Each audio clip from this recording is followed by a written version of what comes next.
The goal of number one was to really focus on how to graph this hyperbola and also to pull together a couple of different concepts. This seemed to be pretty hard for some people.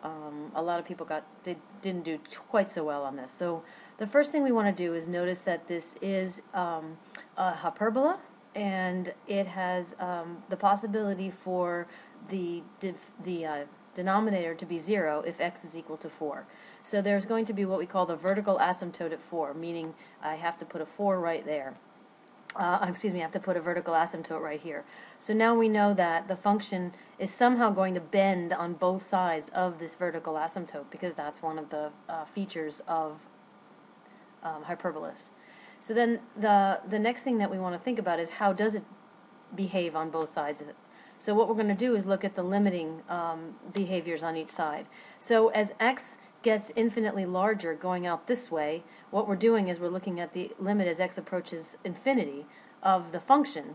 And once again, here you just want to divide by the highest power of x, and when you do that and you put in the limit, given that any constant divided by x has a limit of 0 as x approaches infinity, you end up noting that when x approaches positive infinity and negative infinity, you end up with a limit of positive 2. So then the question is, okay, so we know that it's going to have a horizontal asymptote here at 2. So then the question is, does it have a branch like this and a branch like this, or a branch like this and a branch like this, or two branches up like that?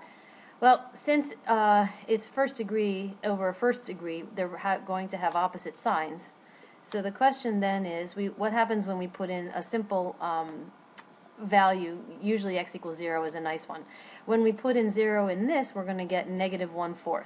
So I have plotted 0, negative 1/4. So since we know that it goes through this point and it approaches here, we can actually draw this part of it, meaning that it's going to go this way and up towards there, and then it's going to bend down towards there.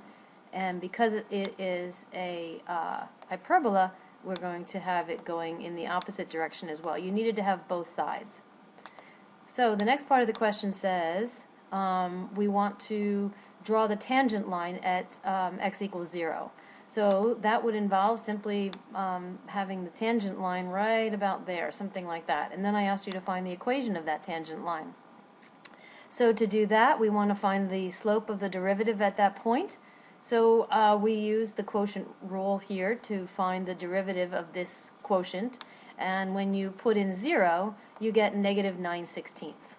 So the slope of the tangent line is negative 9/16, and it goes through the point 0, negative 1/4. So we use our slope and point formula. You get y minus y1 equals m times x minus x1.